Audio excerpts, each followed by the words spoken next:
Is everybody recording? Yes. Something said now recording. Mm-hmm. Excellent. Right, let's do this then. Hello and welcome back to another episode of the Minecraft Update podcast. We are on episode 10 and I am again joined by Slack and Jessiie, albeit a little bit late in the week, sadly. Unfortunately, life has gone on. We'll get to that in a minute. Jeez. In fact, well... Are you struggling with words today, Foxy? Should we start again? Hey, look. I had 2 days off and now I'm all over the place. Let's start that again. Okay, ready? Oh, poor Whittle Fang had 2 days off and him can't focus. Right. All right, let's come on, you can do this. Let's go. I got this. Hello and welcome back to another episode of the Minecraft Update podcast. We are on episode 10 and I am joined again by Jessiie and Slack, albeit a couple of days late in recording this, but we'll get to that in a minute. Before we get to that, though, I want to know exactly what you two have done this week. Also, hello. Hello. Hi. Welcome back. It's good to talk to you. It's been a little lonely week. You know, we didn't get our schedule in, did we, Jessiie? No, we didn't. It's unfortunate. No. Well, in fact, before we go into the this week thing, a bone to pick with both of you. You know, you knew I was going away. We all agreed that you two were going to do a podcast while I wasn't here. And now I've scurried back home and we're doing one together.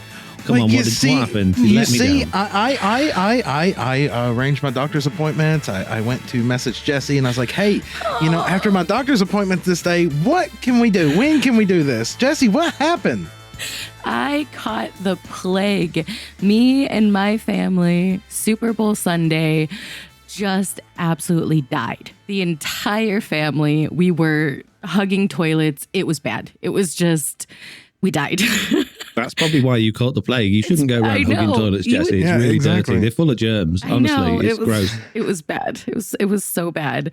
And I tried and it just, nope. So unfortunately, this week, totally on me, not anybody else. I was dead. Yeah, life is just going to happen from time to time. I mean, I didn't want to get sick. Foxy probably maybe didn't want to do family running, if that's what it was. I'm just saying, life happens. It is what it is, but we're here now.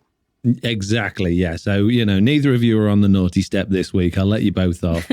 But, if I get another sick note from a doctor next week, I'm it'll be me next week. You watch. Right. Wow. Yeah. Mr. Beardstone's looking like a good invite at the minute. I'm just saying. Has it been 5 episodes yet, Jessiie? I think I'm there. I think this is my 5th. Wow. I mean, I just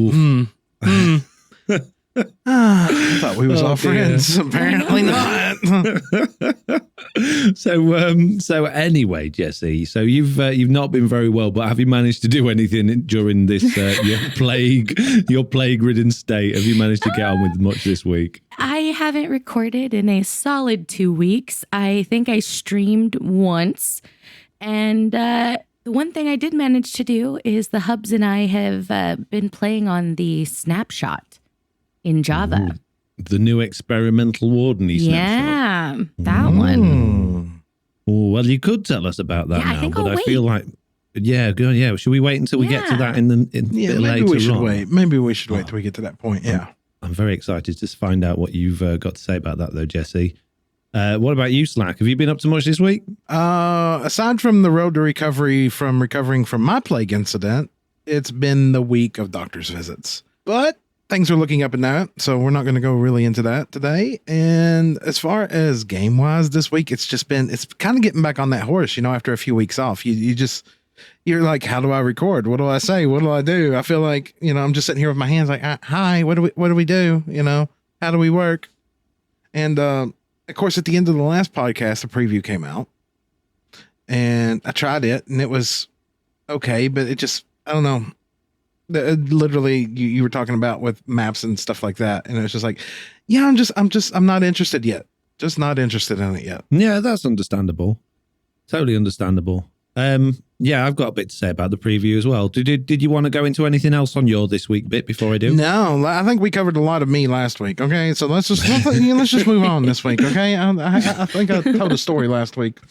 It was a rather extended version of the this week section of the podcast, but I enjoyed it, and I'm sure the listeners were happy to know what went on and how you were getting on and that you were okay. So I don't think it's a bad thing.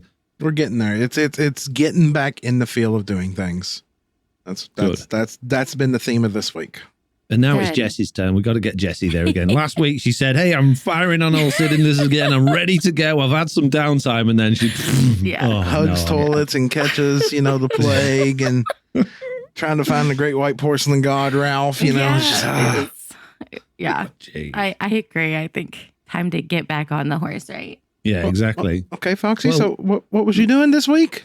Well, considering Slack that the majority of this week I've been sitting on my bottom twiddling my thumbs in a place far away and not surrounded by all of my usual comforts like computers and desks and, the things I like to do, I went off to visit family for the half-term holidays with Oliver, and who unfortunately doesn't share the same half-term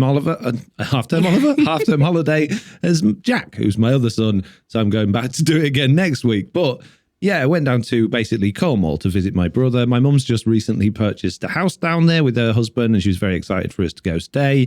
And it was nice, but it was, very bad weather, so we didn't do a great deal of going out. So I thought, this is a good opportunity for me to get some Minecraft done while I'm staying in. I took my old laptop with me because my new one is still away at the menders. I've had no word from them that they've actually bothered to try fixing it yet. And sadly, even though it's a pretty good laptop, it's a Microsoft Surface Book. It's got an i7 processor in there. It's got a GeForce graphics card. It's got 16 gigabytes of RAM. On paper, it should run Minecraft Bedrock Edition like a dream. And on the majority, it kind of does. But it's got this weird issue where it's locked into VSync, which means that when you turn around with the mouse, the whole screen sort of shudders and judders, and it hurts your eyes looking at it. And the other thing I didn't take into consideration is that I am a spoilt brat, Slack and Jessie. I admit that. I got my lovely desk at home that I'm sitting in front of now with my comfortable chair, my nice big monitors that are sat perfectly raised on the desk using monitor raisers so that I'm ergonomically sat. My back's nice and straight. My keyboard and mouse are at the perfect angle so that my arm bends in the right place. Basically, I sit ergonomically so that I don't get bad backs, hunchbacks, and all that sort of stuff at my desk. And it's comfortable. Now, then do that. Take a horrible laptop and go sit at a dining table on a chair that's too tall, and all of a sudden you're leaning down with your your head pretty much facing directly downwards and just sitting there for 5 minutes. You're then rubbing your neck going, this is really uncomfortable. I'm completely spoiled. First world problems for poor FoxyNoTail is the world's smallest violin. But I wanted to work on my Guardian Farm stuff because I got so many plans for it. But I just couldn't do it because it was just so uncomfortable. So I just thought, forget it. So instead, I've been playing more Pokemons. Are you sick? Yeah, Pokemon, I've completed it. And then I gone through all of the, after you actually complete it, after the credits roll, there's more to do. I didn't realize. And I've done pretty much all of that as well. And now I think all I've got left to do is catch them all, which I was like, no, I'm not interested in doing that. No, I can't be bothered. But now I'm catching them all. Good job. I love it. I can't help it. It's my favorite game I've ever played. And I don't want to play Minecraft anymore. I just want to play that. No, I can't put it down. I honestly can't. I was, I was going to bed early when I was away. I was going to bed at like 7:30, 8 o'clock at night. I'm putting Oliver down and going, I'm really tired. I got to go to bed. And then just sitting and playing that till midnight. So I've now racked up over 40 hours on it, which is good. And I've seen 191 of the 241 Pokemon, and I've got some work ahead of me to catch the rest of them, I think. So aside from that, considering I've had a week off, I did also try the preview Slack. I downloaded it before I went away, only to check that you could use worlds and packs with it, because it said, obviously in the description, that you couldn't. But you can. It does exactly the same thing that Bedrock does. It installs itself in your app packages folder, and it has the exact same folder structure. And if you can find those folders, you can copy and paste your packs and folders into it. The problem is that this is what I thought might be a problem, and I think we mentioned this previously on the podcast, is that it then takes over your main Minecraft thing. So if you try and load a world, or if you try and load it from my launching program, or you try and install a pack, it goes, hey, which program do you want to set as default to do this? And you get the choice of Minecraft or the preview. So it gets really confused as to which is which just really annoyed me because it made a mess with my switching program. So I just uninstalled it and thought I'll stick to the betas for now, downloading them because, yeah, it's... but at least it's available, you know, and it is easy enough, kind of, if you can find the link to actually download it, because it's not actually available through the store for some reason, but you need a link to it. But it's there and it does work. Yeah. You know, you said something else, and a trivial thing, I might have to send it to you later, and I'm honestly shocked. You know, there's packs out there. There's a hidden option to turn VSync on and off in the settings that's not there by default. Yeah. Yeah. Okay. Didn't know if you knew. I know, and I've done it, and I've fiddled it, and I've still tried didn't it help all, with but that laptop. It just locked it at 60 frames per second, and it just drove me nuts. And I don't know what it was. So it's like, no, you don't get to do this. You don't get fancy things. Exactly. It's so weird. I don't know if it's a case of it's one of those laptops that's got like an integrated graphics chip and a dedicated graphics chip, and it chooses which one it uses depending on the program. And you can kind of force it to do it, but because it's a custom NVIDIA chip, it's not like an off-the-shelf one. There's no updated drivers for it. You can't use the NVIDIA control panel. You can't use GeForce Experience or anything like that. So you're locked into whatever Microsoft says is okay. And the last driver update that had was at the end of 2019. So, yeah, it's not ideal. Good talk. Yeah, no. Yeah. So anyway, that's enough of me rattling on about what I've done this week. Let's jump straight into the feedback section. And, oh my goodness me, we've got a reasonable amount of feedback, and most of them are reasonable. But there is one, and I want, before we even start, I just want to say that genuinely, we really, really appreciate the feedback. We really appreciate the questions. And obviously that's a big part of this podcast. So we don't want them to stop. In fact, we want more of them. We want to encourage more questions and more feedback because we love them. But just not a 10-page book. Yeah. Having said that, you don't need to rewrite the entire works of Shakespeare in your first paragraph before asking your question. Because chances are, if you do, we're probably going to skip that one out or have a bad time reading it. Now, we have got an incredibly long one today. Yeah, exactly. We have got a really long one today. It's crazy long. We are going to attempt to read it, but this will be the last one that we do that is this long. From in the future, if it's more than a paragraph and a half, we'll probably just go, do you know what? We'll cut this one short, you know? We'll skim over this one and highlight it. Exactly. It's no offense to you guys. Like we say, we really do appreciate it, but it's really hard trying to, especially when, you know, we pasted it into Google Docs and there's spelling errors all over it. There's like, it's going, hey, this missing all the punctuation. Yeah. And no offense to Whitebush, because it's obviously just been typed out and, you know, not everybody's a perfect speller, but when it is full of those things, and it's written in a quick way, it's difficult to read out loud because you're just looking at all of these wiggly lines that's underneath everything. So anyway, we love you. Don't stop. Send more. Just littler bites. Okay. Yeah. I just want a nibble of cheesecake. I don't need the whole cheesecake no more. Okay. You know, you can send me a slice each week and we'll be fine. Okay? Yeah, exactly. Or if you got something really that you want to say, feel free to say it, but then maybe put a note under there saying, you don't have to read this on the podcast. This is just because I want to tell you, you know, and we can read that to ourselves in our own leisure without having to panic about, oh my goodness me, which one of us is going to have to read this one? I don't want to do it. You do it. Foxy, Jessiie, me, Foxy, Jessiie, me, Foxy, Jessiie. No, that's me. That's Foxy. Whew, okay, it's Foxy. Who needs to go first in order to make Jessiie do that one, Slack? Yeah, right. I'll do it. It's fine. Okay, well, regardless of who goes first, then Jessiie could do that one. Yeah, I'll do Excellent. I'm glad we had this talk. Well, I'll start then with Nobby Nobody. And it's a nice long one, this one. Oh, you're making me panic here. It says, all three of you, You're spoiling us. And that's it. And I love it. And that's great. I like that side. That's perfect feedback for me. 5 words. No, 1, 2, 3, 4, 5, 6, and 8 words. Couple of exclamation marks. I'll settle for that. That's good. Excellent, Nobby Nobody. You get first prize. You are the winner today. Thank you.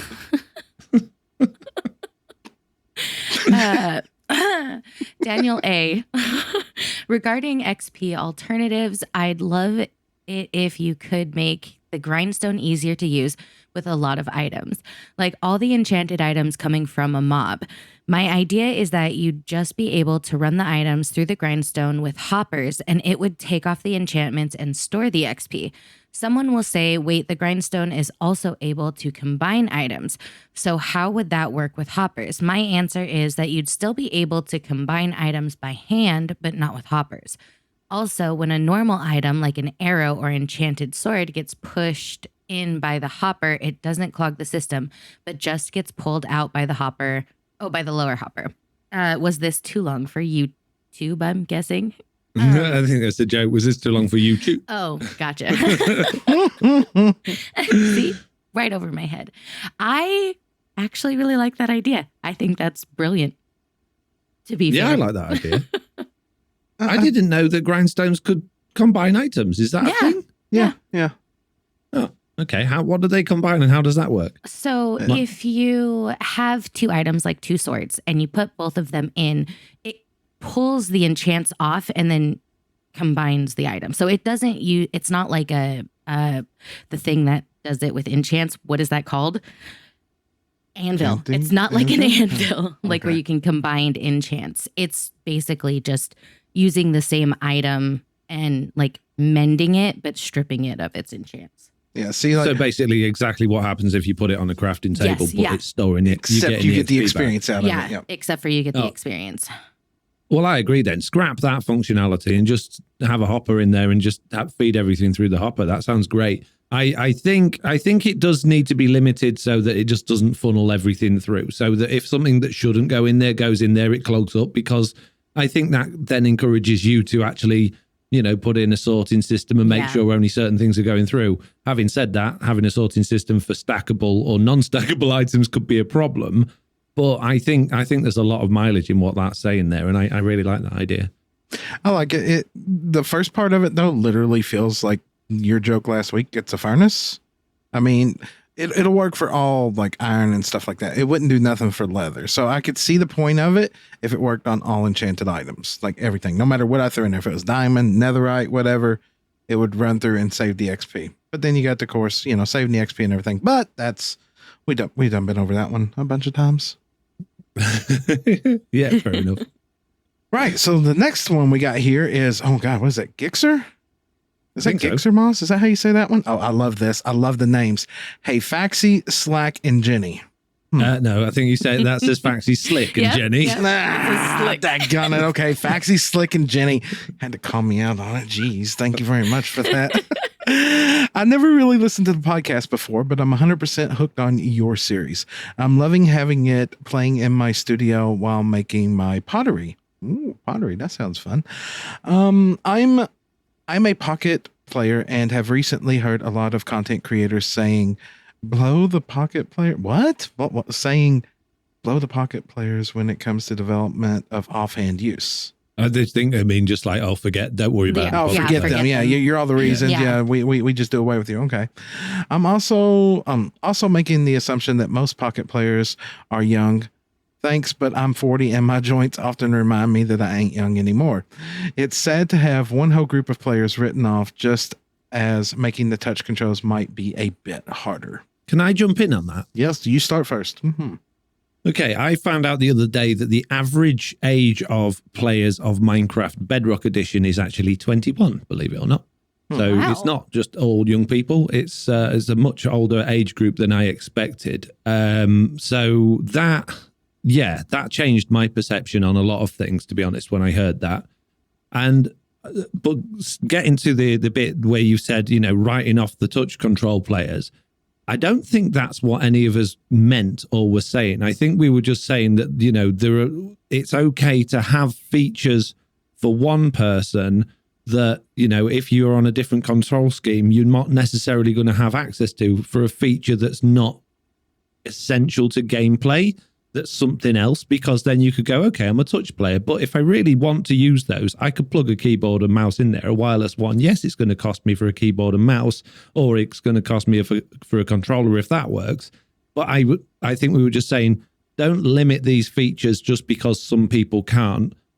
I think the overriding thoughts there that we were saying, though, was hopefully or ideally there's a compromise that means that everybody can use it. Mm-hmm. But the problem with Bedrock Edition, yes, it was made for Pocket Edition, and yes, it's great that people with touch controls can play it, but it's a very complex game, and limiting everybody because of a group of control system players, I just think it's unfair for everybody, rather than it just being unfair for a few. And that sounds, a bit mean. Oh, well, it doesn't matter about those. We're not saying it doesn't matter. What we're saying is it fair for everybody to limit everybody based on a few? Does that make sense? And I don't know what the right answer there is. Like I say, hopefully, ideally, there is a compromise and everybody gets to use it. But yeah, I'm trying to think of an argument to go with that, and I can't think of nothing. It'd be like saying, oh, we can't sell milk because one person might be lactose intolerant, but it just doesn't really fit. I can't think of an analogy that really fits in that situation. And I'm not for cutting people out completely, but at the same time, one of the arguments about offhanding is where they're going to put the button. Well, they added in didn't they add in an additional button for shields and sneaking and stuff like that? Well, yeah, they've added in a bunch of extra buttons in over the past for the emotes. They added an extra button for the touch control for emotes, so they will do it. It's just a case of if they add one, how many are they going to add, and when does the screen space become cluttered? And if I try and play Minecraft on my phone, those buttons are already too small for me to press with my fingers. So real estate on the screen is a big problem. But there's no reason, I don't see why some things couldn't be more customizable or toggleable. Like if you use a controller, you can completely customize all of the key bindings or the button bindings, the same with the keyboard and mouse. So why not make it so that you can customize the button bindings on the touch thing as well? And then maybe that's the solution. I don't know. Jess? Mm-hmm. I feel like, going back to what Slack said, finding a good analogy, I think it's more simple than we think. Like a good example is, books, right? Or anything that has to do with writing. Not everyone can see. They don't stop making books. They just make books in Braille so that people can read them. And I think that's what it comes down to, is we don't want to exclude people from being able to do something. But why not let us have it and then figure out a way for them to have it too? I just don't think it makes sense to just scrap something completely and then be like, well, it just doesn't work for them. Well, okay, make it work for us and then put time into making it work for somebody else. Not saying they can't have it at all, just saying find a way to make it work without hindering more people, if that makes sense. Well, here's a little trivial one for you. And I some people's arguments immediately going to be better together. Why not have in your world options a toggleable option? This is for people that play only on the PC. This is for everyone else. You could have it where this is for people only play on the console. That just seems like the most logical option. Let me increase the mob cap by a slider. So I'm not limited. Okay, so say I'm on my phone on this world that's on a realm. Okay, so the mob cap needs to be left at this, because that's all the phone can support. But if I toggle it over to say this is only on PC, why can't I have a higher mob cap? I don't know. Now we're getting into, I guess, a lot greater details. You are. It makes the game more complicated for sure. But yeah, I agree with that. Why can't we increase these things? And then if you are on a lower end device, just like if you try and download something from the marketplace that is flagged for being for higher end devices, you get a warning saying, hey, this world will be potentially laggy because of the settings on it on your device. Are you sure you want to play, yes or no? And I think there's a whole bunch of arguments to have all of these customizations for us. I think that would be the best route forward, but it's just a case of them trying to keep things as clean as possible, I guess. YouTube has this option where people can change the quality of the videos. If I'm on my phone, I'm not going to watch something in 4K, I'm going to watch it in pretty much the lowest quality. I'm going to put it on 240 or something like that. While if I'm at my PC on my landline connection, yeah, then I'll watch it at 1080 or 4K or something like that. You know, it's an option that exists out there in the world. So let's incorporate it into Minecraft as well. Yeah, I agree. I mean, they do the render distance, but I don't think that goes far enough. What I'd really like and what I miss most from the game is the ability to do that for entities. I want to turn up the entity render distance so I can see entities further away. Yes. Why do they unrender after 70 blocks? It doesn't make sense. No. I get it's a performance thing, but when I go into my render settings, it says I can go up to 96 chunks. I don't need to go up to 96 chunks. Let me drop that down to 20 chunks like I normally play on, and let me increase the entity render distance. Yeah. Yes. Oh my God, that's the best argument ever. That is the best argument. You can go up to 96, but you don't need to. Yeah. Yes. Why would anyone want to play on 96? It's completely pointless. No.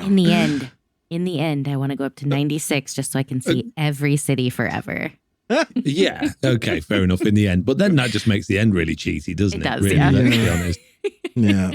But yeah. Going back to Gix's feedback there, we agree. Everyone, it'd be great if everybody had a fair go at everything, but the game needs to progress, and we've just adding extra roadblocks in that don't always necessarily need to be there just hinders progression. You know, it's like going, tradition always holds things back in certain things. I mean, technology would have advanced a lot further around the world if certain traditions hadn't held it back.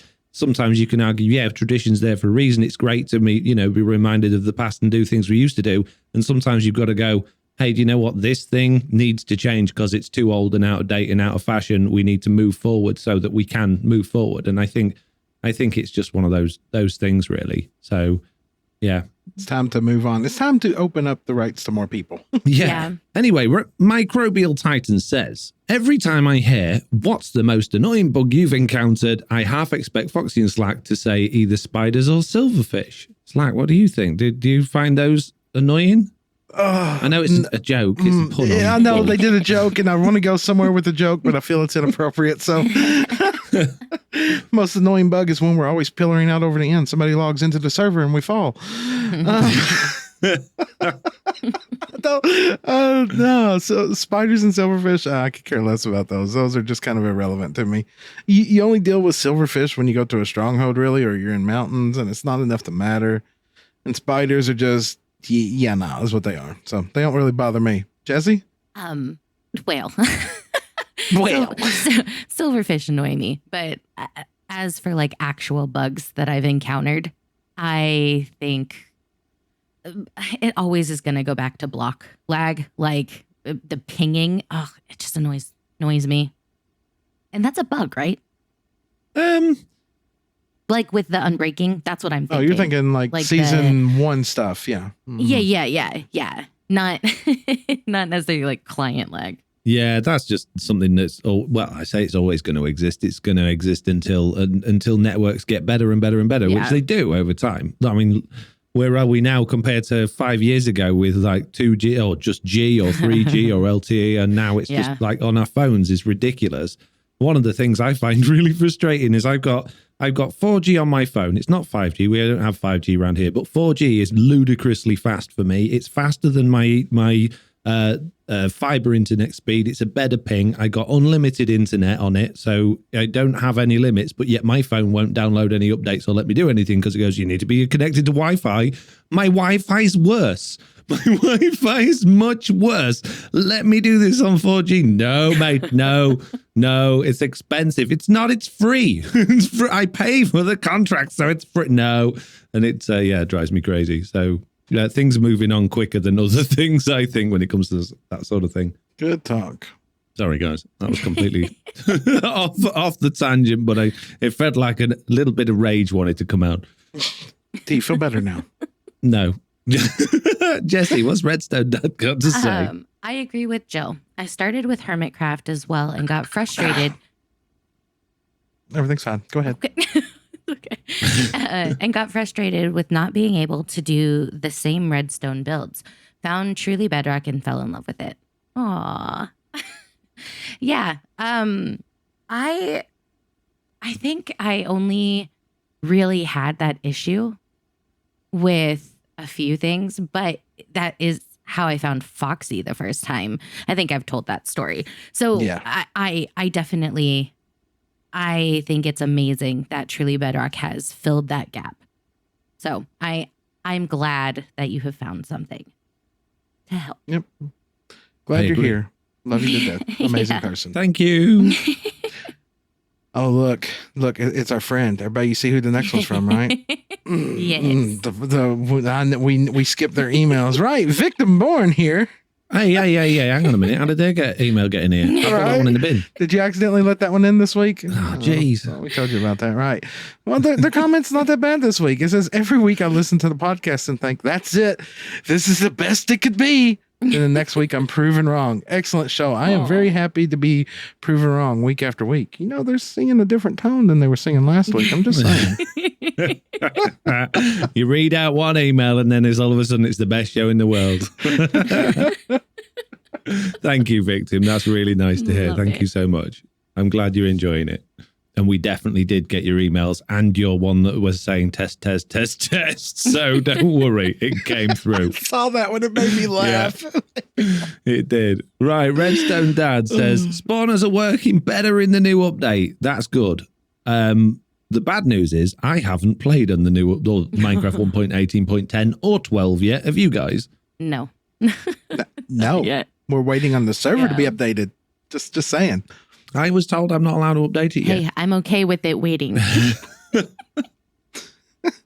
Yeah, we on Truly Bedrock, obviously, we normally wait a few days before we update to the next version, just to make sure that no horrendous bugs are going to come out in the wash. And obviously 1.18.10 dropped and we found there was the new XP furnace glitch and we're like, oh no. And we were holding off anyway because someone said there was some block lag, although it turned out that was to do with settings in the server properties file. And we got to a point where we knew that the hotfix was coming and I was going away. So the basically was, do you want to update now before I go, or do you want to wait until I get back in a couple of weeks? And the votes was 50-50, wait or go. So I just thought, oh, forget it. I'll save myself some work. We'll update when I get back. So yeah, we're still on 1.18.2 at the moment, and we're going up to 1.18.12 unless there's another hotfix before then, in about a week's time, I guess. So yeah, we'll probably have more to say about that update in the next podcast or the one after, potentially. Jessiie, you're up. Oh, sorry. Sorry.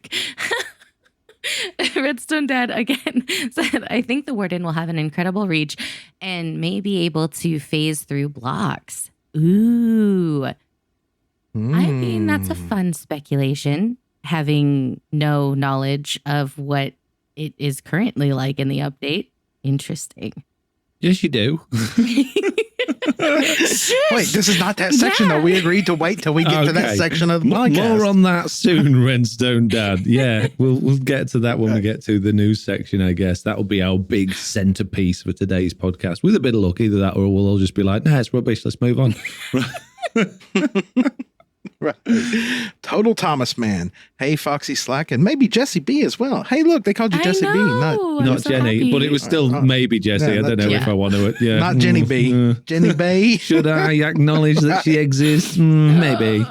I really love listening to the podcast as it gives me a bigger perspective on Bedrock version of the game. Bedrock is my native version, so to hear all about the new changes, good and bad, is nice. In regards to Mojang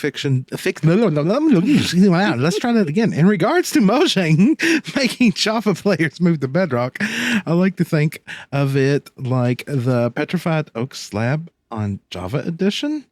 Mojang left it in the game so that they wouldn't break old worlds. Even if Mojang switched to Bedrock as the main version, I think they would still update Java to keep all players happy.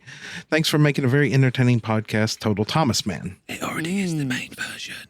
Yeah, I know that. I already know that too. I think Jessiie knows too. What is, I don't remember petrified oak slabs. Somebody want to enlighten me to some old history? Yeah, there's I don't know. I don't think it's ever been a block in survival. Maybe it was, so. But yeah, Java Edition had like the oak slab, and then it had a petrified oak slab. And I might be wrong about this. I may be like getting confused with the mod, but a mod, sorry. But I think at one point, if you put it in creative and walked on it, it broke. Possibly. I'm not sure about that. But whatever, for whatever reason, it was before we got loads of other slabs. Before the other woods existed, there was only oak slabs. And that was like an alternative oak slab. And it was called petrified oak slab. So yeah, it's just a thing to stop old worlds breaking, I guess. I don't think that a business is ever going to keep something going simply to keep everybody happy. It doesn't make sense. You can't put money and resources into something if you're trying to phase it out. So for me, I don't think that that'll happen. But I'm also one of the people who doesn't think Java is going anywhere for the foreseeable future. So to me, that kind of is a moot point. But if I'm like thinking logical and as a business person, no, I think eventually there will be one game. And I don't think they'll keep updating something just to keep people happy. However, Java has basically open source. So if Mojang stops updating it, the players will. So I don't think it's going anywhere. Yeah, no, I agree. And yeah, when was it that they changed it from Minecraft to Minecraft Java Edition and Minecraft Pocket Edition to just Minecraft? It was years ago, wasn't it? No. It was. No, it was like last year. No. Yeah, it was recent. Year before that. It's been in our reign of TB. Yeah. Yes, but I was on the server. I want to know now. I'm like Googling it. I want to know. I need to know this. Yeah. I think it was the tail end of season 2, if I'm not mistaken. It just keeps coming up with how to change my username. I don't know. I'm going to find that out outside of the podcast and figure that out, because I think it's at least 2 years that it's been changed. I thought it was around about 1.14, 1.16 maybe, but I might be wrong about that. And just going back to petrified slabs quickly, I was wrong about them breaking. They were effectively a wooden slab, but they were akin to stone slabs in the fact that they had a higher blast resistance and required a pickaxe to mine. It was before they got the new wood types, basically. So, and dear God, you could only get them with commands. What? From version 1.2.0, the Better Together update, the Bedrock edition no longer have the edition subtitle and is renamed to simply Minecraft, and that was on June 21st, 2018. What? I mean, I wasn't right, but I wasn't wrong. Yep. It was that long ago? I told you. Wow. Yep. Then how come people just made a fuss about it so recently? It takes a while for things to filter through. I mean, I still get asked, does my add-ons work on Pocket Edition? So, you know. Okay. Ooh. Okay. Are we ready for right, this? Jesse, it's time. That's this is the drum roll, by the way. Stretching. Okay. Take it in small bite-sized bits. To be fair to Whitebush, they have like even put in pause here to talk about this bit. They've given us instructions. So, shouldn't be too bad. Yeah. So Whitebush says, hello again, trio. First off, it's nice to see that our constructive comments to the devs have been shown to work, i.e. rolling back the mob pathfinding changes. It proves that the community speaks passionately enough while being respectful. They are willing to listen. Secondly, last week, for the sake of being brief, I guess I didn't explain myself well enough. My idea for a better option than the cheaty furnace was more like this. A block, call it a repair or mending block, that would sit under a furnace, a blast furnace, or a smoker. After the item finishes cooking and smelting, the repair block would pull an item and the resulting XP that just finished above it out. Sorry. It takes the XP out of the furnace once it's basically smelted the item, yes, and automatically stores the XP. Okay. Or use it to repair the mendable item that was put in the block. For the sake of balance, I would have the repair block use up the smelted item in exchange for the convenience it provides. But because they are being lost, they would also repair your item at a greater rate. For example, to fully repair a pick, it would take a full single chest of fish or only 2 stacks of raw metal, iron, copper, gold. Also, for balance, there would never be a way for the player themselves to receive the XP from the block. It can only mend items inserted into it. I know Mojang doesn't like the idea of auto things, but it sounds fairly balanced to me. Pause for a brief comment on your thoughts since you touched it on it already last week. Who's going first on this one? Okay, since my brain is already there. So one, that is so complicated. Like even if like put into the game automatically, like and it was just trying to test it out. No, I like the innovation. I like people having new and fun ideas. But one, I agree with Mojang. That seems too automated to me. I'm not a huge fan of that level of automation, especially because earlier we talked about someone else's suggestion of literally just like upgrading the grindstone, right? To me, like my head can wrap around that, where this is just it. My head did not like it, as you could see by my full breakdown of what it was trying to tell me. Fair enough.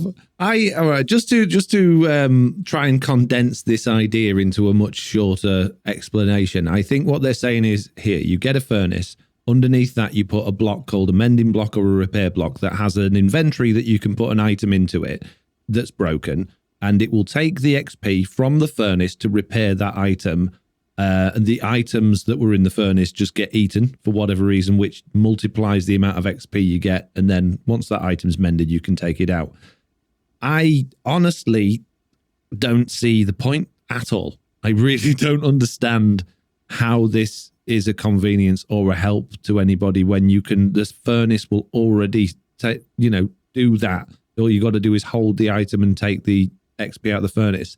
The only advantage to this system that they're saying over a furnace is that it's only using the amount of XP to repair that item. It's not then giving you loads of levels afterwards. So you're only using a bit of XP at a time, which I like that. I like the fact that we can limit how much XP we're taking out of the furnace, but we discussed that last week, like Slack said, with buckets and potions and all that sort of stuff. But it doesn't feel right to me. Maybe if it had like a hopper system to input into, and I don't know, it does sound a little bit complicated for Minecraft, to be honest with you. I don't think it's a horrendous idea. In my opinion. Yeah, but it does feel very, very much on the modded side of things, I guess. I mean, it's like when we tried to do the Skyblock, I just couldn't. There was too much stuff. Yeah. Anyway, so from that part of their email, Jessiie, well, then what? But for a new thought, you mentioned 2 weeks ago that Mojang had removed some code in the game, and it may make it harder for people to create data or recess packs, or possibly eventual mods for Bedrock. As someone who, like you, Foxy, has been playing MC for a very long time, since around Java 1.2, I loved mod packs, especially the more complicated storage ones like applied energetics. Energistics. Thank you. You're welcome. If Mojang would make it possible to code mods for Bedrock and then made them available for sale on the marketplace, I, for one, would definitely purchase them in support of the mod maker. But in consideration of slow devices, just like turning up the render distance slider warns you that it may slow your machine down, each mod you add to your world would increase a slider visible to the players that would indicate approximately how beefy the device you should use, or even keep you from going above a certain amount of mods completely. It would be up to the mod maker to honestly weigh the impact their mod would have on the device from 1 to negative, or just 1 to 5 points. And that would add to the slider scale. Like Slack, I resist the urge to play again on Java modded world to keep from abandoning my family on our Bedrock realm. Sincerely, Whitebush. Okay, right. So, does anyone want to tackle that before I jump in? The only thing I would like to ask before you jump in, and it's actually a question you're going to answer because you're in part of the marketplace stuff. Mods can't be sold separately on the marketplace. They have to be attached to a map, do they not? Correct. Okay. You may proceed, sir. Okay, so we apparently 2 weeks ago we said that Mojang had removed some code in the game to make it harder for people to create data or resource packs or even mods for Bedrock, and I don't remember that. We probably did cover something, and there's been a lot of changes lately that's gone on, so it may have been one of the things that's just dropped out of my memory for the time being. But in terms of mods and stuff going onto the marketplace, or add-ons as we call them for Bedrock, I would absolutely love that to happen, and I am actively, constantly annoying the heck out of the powers that be at the marketplace to get that to happen. I don't know if it will happen. I've been told it's not impossible that it will happen at some point in the future, but we've heard that many times from Mojang when they've said, oh, eventually this will happen. There are a bunch of problems with this. One of the main things is that add-ons can, and quite regularly do, have compatibility issues with other add-ons. So being able to add more than one add-on to a world is going to potentially break the add-on, which makes it a user experience for the player if they don't understand that, which means that you're going to get complaints to Mojang and complaints to the mod maker and bad reviews. So the only way I can really see it working is to say, right, okay, a bit like with the marketplace maps, you download that map is a contained situation, you download the add-on and you can only use one marketplace add-on per world. And yes, it would need a thing to say, hey, this could potentially make your world slow or laggy because it's an add-on. Yes, people need to know that. Otherwise, again, if they have an add-on that allows them to spawn 50 million withers all at once, then it could obviously cause issues. The marketplace quality control people cannot go through every single add-on and find out exactly what its limitations are. It would just take way too long. So it needs to be a generalized thing that just says, hey, look, these are add-ons. There is a potential that they'll make your world not work properly or, slow it down, and you can only use one. And what I think that would actually be a good thing for the marketplace, because that would then give, like for me, I could go, okay, here's my mob heads pack, but here's another add-on that's got mob heads and mini blocks in it. And here's an add-on that's got these 3 things in it. And then you've got a choice which one you get then, which on one side of things, it's a bit of a greedy side of things, but that's more sales. But on the other side of things, it means that people aren't going, okay, why doesn't this pack, I've added both of these packs, I've paid from the marketplace, but they don't world, only to then be told eventually through some sort of support system they're not compatible. And then going, well, I don't want them, then I want my money back. That's just going to cause way too many problems. So yeah, it's a having a slider that says how many mods you've got, I don't think is a good idea. I think just saying, look, this is a marketplace mod, you can have one on your world, and that's it. And that one could contain like loads of them that the add-on makers made. I could say, hey, this pack has all my mods in it and they're all compatible within that mod, but it's effectively one download from the marketplace, if that makes sense. Mm-hmm. Mm-hmm. Mm-hmm. This feels nailed it. Yeah, this feels like one of those things that as someone who is like an insider, like I don't have much to say to someone like you. Like this is specifically aimed at you. For me, it's like, I love the idea. I have no idea how hard that would be. I have no idea. So yeah, this is where I sit back and listen to Foxy and go, uh-huh. Mm-hmm. Fair enough. Mm-hmm. Okay, right. Whose turn is it next? Get Slacks, I guess.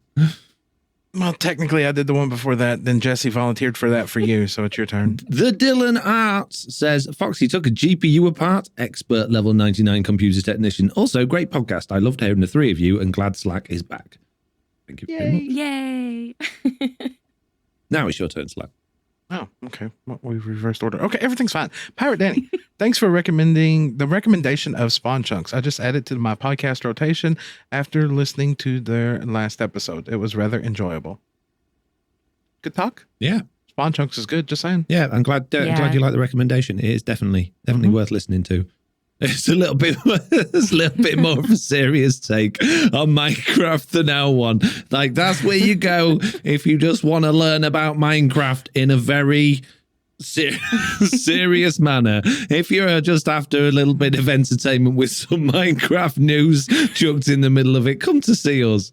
Or just listen to both. You've got plenty of time in the week. It's all good. I mean, they've been around for a little bit longer than we have. Just saying. Yeah, we'll get there.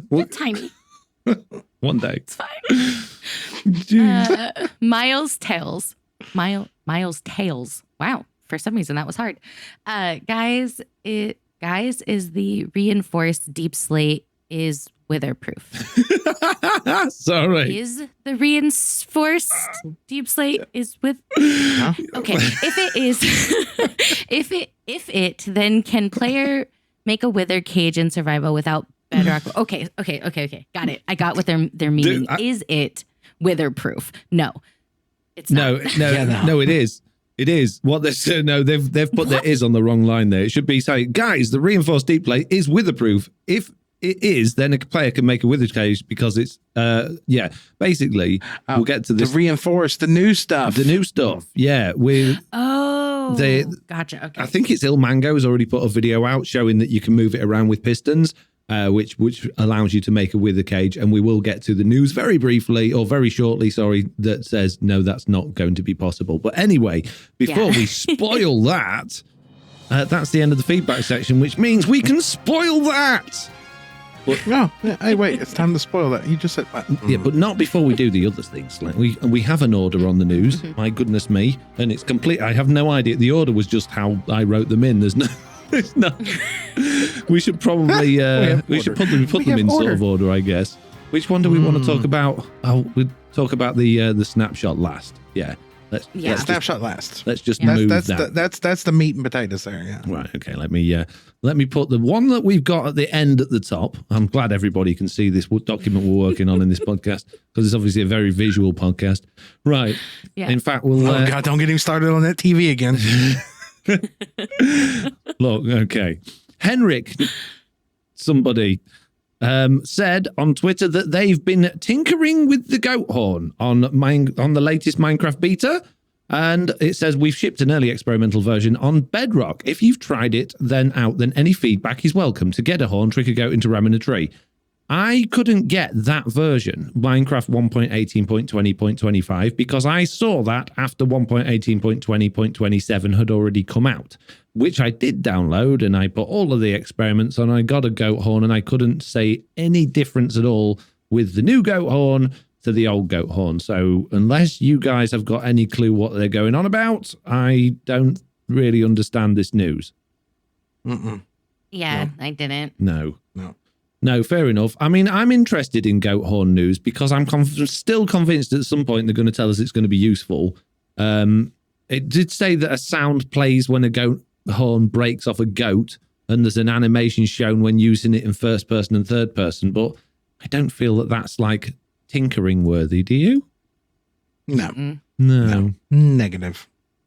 Okay, well, watch this space for more news on the goat horn. I'm sure it'll come eventually. The next news is that on Java Edition, finally, there has been a 1.18.2 pre-release, which means 1.18.2 is very much nearly on its way, and they're starting to get new snapshots for more interesting things. There's a whole bunch of changes in this pre-release that obviously we're not going to go into massive detail on. One of the most interesting things I found from it, though, is that they can now have configurable caves within experimental data packs and custom structures as well, which I think's amazing. Imagine being able to generate your own world that has really exciting caves and your own structures actually being generated as part of that world. That sounds really exciting to me. What do you guys think? Yeah. No, I'd love that. Yeah. Bedrock win, please. It's one of right. It's one of those fun things when you're going into like a Java update, when you just see something and like the envy just like boils over and you're just like, oh wait, why can I not have? They're so far ahead, it's unreal. I mean, like they've got, you can then create an exploration map loot table to have custom cartographer maps that take you to your custom structures. I want all of these things, but I can't have it.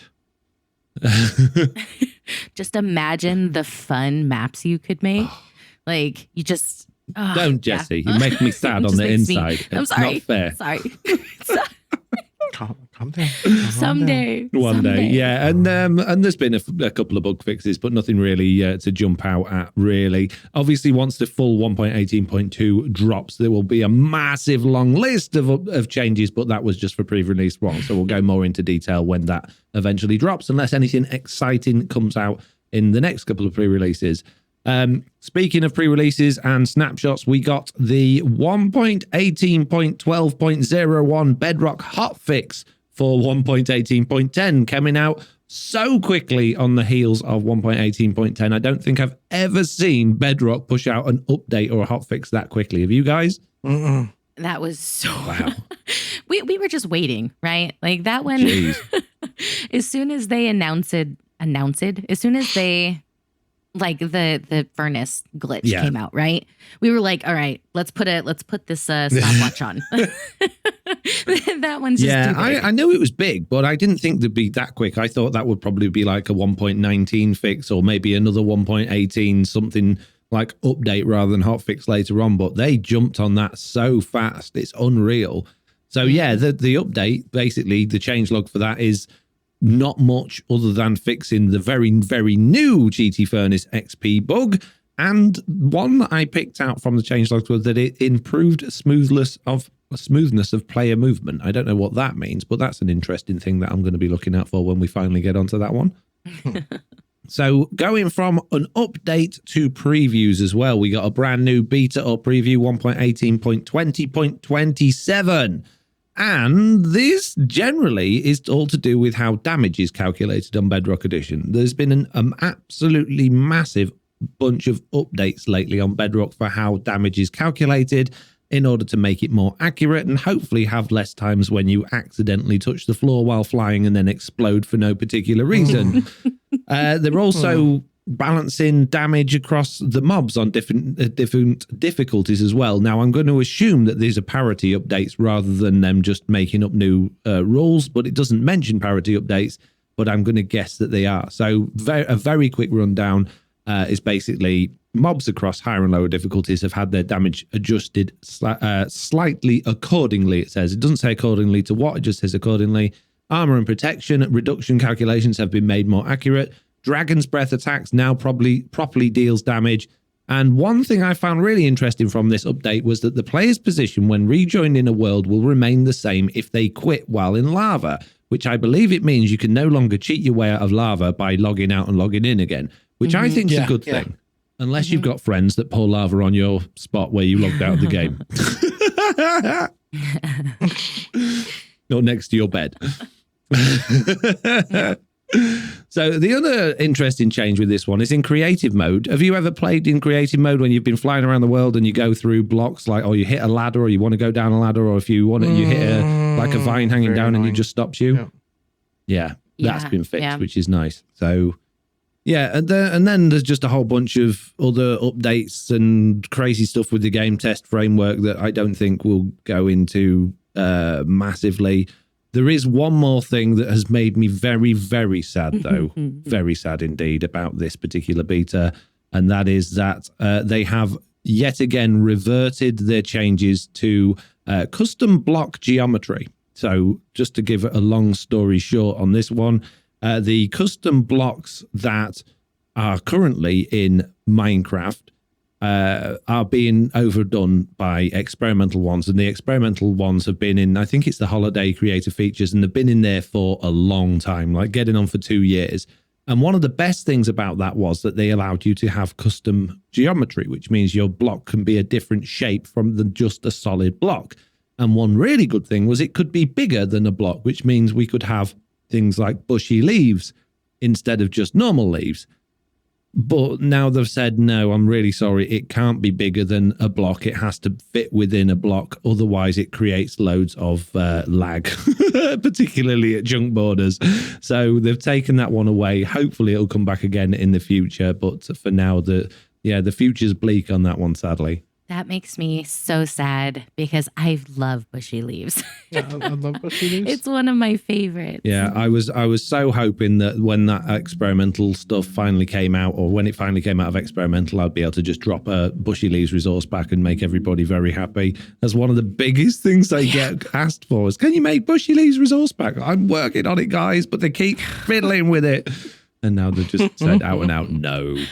Sad news. Very sad news. Yeah. On good news, though, they have added another 500 slots to iOS today as of recording. So I don't know if any of those will still be available. But if you're looking to get onto the preview edition on iOS, then there is a chance that you might be able to get a slot if you act quickly. So, yeah, that's good news. Podcast news update. I've been digging while we've been doing this. Version 1.2.0.81 released on September the 20th, 2017 is when they removed Bedrock Edition from the title on Bedrock Edition. It just became Minecraft then. Okay, so the Better Together update, Minecraft 1.2, was when they said Java Edition is no longer the main edition of Minecraft. That is Minecraft Java Edition, and Minecraft Bedrock Edition became Minecraft. And that was at the same time when they said they were going to phase out Java Edition. And they've changed that. That was pre-TB. Yeah, it was, yeah. Yeah. So I'm wondering if that's something they did and then they reverted it and put it back in, because post-TB, definitely it was all over Twitter and all over everywhere. How dare they remove Java from, or like how dare they put Java on the thing. So I'm wondering if it's like an internal thing that they did, but it wasn't public. No, I think you're just fondly remembering things in the wrong order. I honestly do, because I remember that the big hoo-ha. Oh, no, in fact, I remember it starting the hoo-ha back then, because that was when I first opened my world to patrons, and I had my Foxy's Bedrock Survival Realm, and that was a big thing then, but it didn't really become massively public knowledge until later on, because Bedrock Edition just wasn't a thing. And then we had the whole, they're planning on phasing Java Edition out, and the argument, no, they'll never do that, and they never do that. And then they backtracked on that and said, no, we're not doing that anymore. But that was quite a long time later that they backtracked on that. But the name changes stayed that whole time. Yeah, the initial release of Bedrock Edition was called Pocket Edition. And then when I had the date a while ago, but when they released it on Xbox and everything like that, they called it Bedrock Edition then. And then they changed it over to just Minecraft on 1.2 for Bedrock Edition. That's when it changed over to just Minecraft. It's no longer had the logo Minecraft Bedrock Edition under it after that point. Well, there we go. I was wrong. I was way wrong. That was even before TB. Yeah. Yeah. Good talk there. Good talk. Right. Where were we in the news? Right. Okay. The reason I just paused there was because I completely forgot to put in the changelog for the biggest news that we've got today.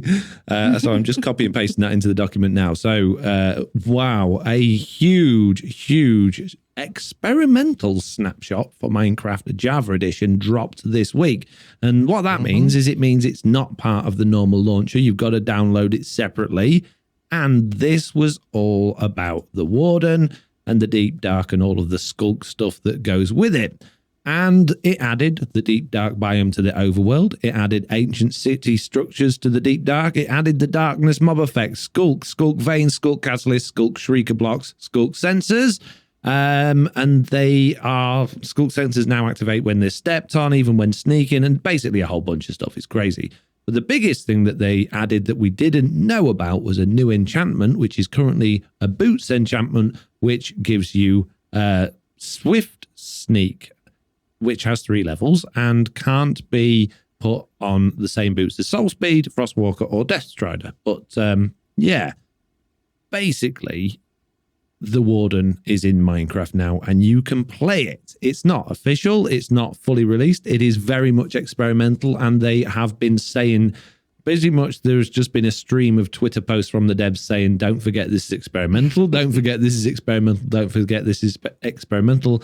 And I think that's probably because as much as it's amazing that this come out there, there's a bit of a feeling of disappointment around a lot of people. Yeah. Yeah. Yeah. And who wants to go first on this? Because I spoke a lot about this in my live stream today, and I've got a lot to say on this, but I'm more than happy to save that till the end. I'll let Jessiie go. So, as I mentioned earlier, the hubs and I decided yesterday. I was so excited. He was so excited. We got down there. We were playing. We were like, ooh. And let me start with the things I love, right? Was you in survival or creative? Oh, we were in survival. Okay.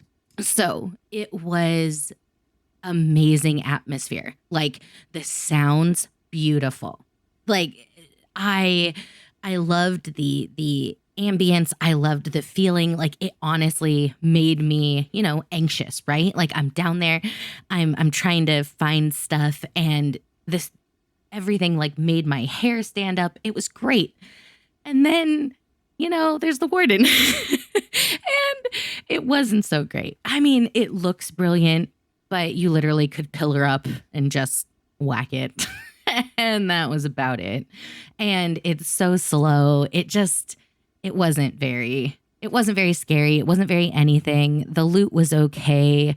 I liked the build, but it was also just okay. My biggest thing that I really liked was honestly just the atmosphere. I liked the change. I liked, how it went dark when it was near. Like that stuff was so cool. But what it actually was, I was totally indifferent about. And that's just me as somebody who makes content, right? Somebody who's played this game forever. So, of course, I defaulted to the hubs. He's somebody who just plays for fun. He's not somebody who does this as a job. He's not somebody who, does this for anything other than just to hang out with his wife and have fun. And he also was like, I really thought this was going to be better. And I was like, ugh, like that hurt a little bit. So my overall feeling was atmospherically beautiful. I think they got the vibe right. I think everything about the Deep Dark was so good for the feeling of it. Like the feeling was great. Everything else not so good. What do you think, Slack? Personally. Well, what I've seen of it, I haven't experienced it or played it myself. I watched a couple videos from a couple people out there, and I like the appearance. I like the generation of the new structures and everything. The enchantment feels useless to me unless, you're going to be fighting him over and over again in that area, and it serves a benefit then. And depending on what his drop is, I didn't see no drops from any of the videos I watched. And you were talking about the loot was good, so I have no clue if he drops anything. But it just felt like it was easy to cheese. Like I seen Cub kill it with lava, and I seen a couple other people just pillar up and just kill it, and it's just like, that's not a threat. That's literally an iron golem that I can just pillar up and smack in the head and shoot with a bow. So that's what I've seen of it. Now, apparently Foxy's got a lot to say about this. What? I've got opinions from actually having I didn't do it in survival. I had a quick fly round in creative just to get my bearings on it. So I haven't got hands-on like scare factor experience. I don't want to talk about atmosphere or anything like that because I had night vision on. I was just going to explore to see what they look like. But I got a lot of opinions on where it's at and how it's come about and why there is a big air of disappointment rather than excitement. So before I go into that, I'll just give you my opinions on the actual ancient city and the Warden. So I loaded up the snapshot, created a brand new world. I just made a new world in creative, and I used the locate biome to locate Deep Dark, and it said it couldn't find one. I thought, oh geez, okay. So I loaded up another world, used the locate biome, did the Deep Dark, said there was no. Basically, it says there's none within the searchable range. I've no idea how big the searchable range is on Java Edition. I would imagine it's around about 10,000 blocks, maybe a bit less than that. I'm not sure. So I thought, okay, well, I'll load up one more world and I'll try this again. Maybe there isn't a Deep Dark biome. Maybe there's a problem. So I loaded up the third world, did it again, and it found one 4,000 blocks out. So I TP'd there, and there was a patch of about 3 pieces of skulk on the floor. And I'm like, where's the rest of it? Where's the rest of the biome? So I thought, okay, instead of that then, why don't I do locate structure and do ancient city? And it came up with one. And believe it or not, it was in the same place. It was just a few blocks above my head in a different part of the cave. So I was like, okay, right. Went into there, gave myself night vision and flew around to check it all out. And it's a big place. The ancient city is big, but I think it's not good at all because, first of all, it's flat. It's completely flat. There's no terrain variation of it. It's not like a stronghold where you're going up and down stairs. It's just dead flat and really, really boring. The structures in it are not interesting at all. I don't think they look good. I don't think they look like you want to go there. I don't think there's any desire to... You don't look at that and go, oh, that's a really interesting structure. They're just very uninteresting structures that are scattered around, and there's lots of repetition. There is one main central thing that we'll get to in a minute, but it's just walkways, and then occasionally you'll find a bit of a chest room, and there's a chest in there. And Jessiie said she thought the loot was good. I thought the loot was rubbish. The loot was one mending book if you're lucky, bones, the odd skulk block, the old skulk sensor, and the loot you're supposed to be getting is this swift sneak box. I went to that. There were 8 different chests in the area, and none of them had swift sneak in there. So I thought, well, that's, if the biomes are that rare, that the ancient cities are that far away from each other, akin to like woodland mansions, then it's going to be very, very unlikely that you, as a single player on a single player world, find Swift Sneak. Bearing in mind there's 3 variations of it, so then you've got to hope that you get Swift Sneak 3. Whereas, if you're playing on a multiplayer server, one person on that server is potentially going to be able to claim the Deep Dark and that book. And there's just going to be so much traveling around on the world for everybody to go out. It's just going to kill world file sizes as everybody goes exploring to try and find the Deep Dark or the ancient cities. So I don't think that is a good situation to be in. However, and again, something else we'll get to, I believe there's a good reason why they're very rare, and that's all to do with the Reinforced Deepslate. Now, this is, again, complete speculation. We'll get to that in a minute. But as to how things are at the minute, I think it needs to be more interesting and there needs to be more of a reason to go there, because at the moment, it's pretty rubbish. The Warden itself, I really like the sounds it makes. I like the animations it makes. I think it looks brilliant when it's coming out of the ground. I like the darkness effect. I didn't think I would, but I do.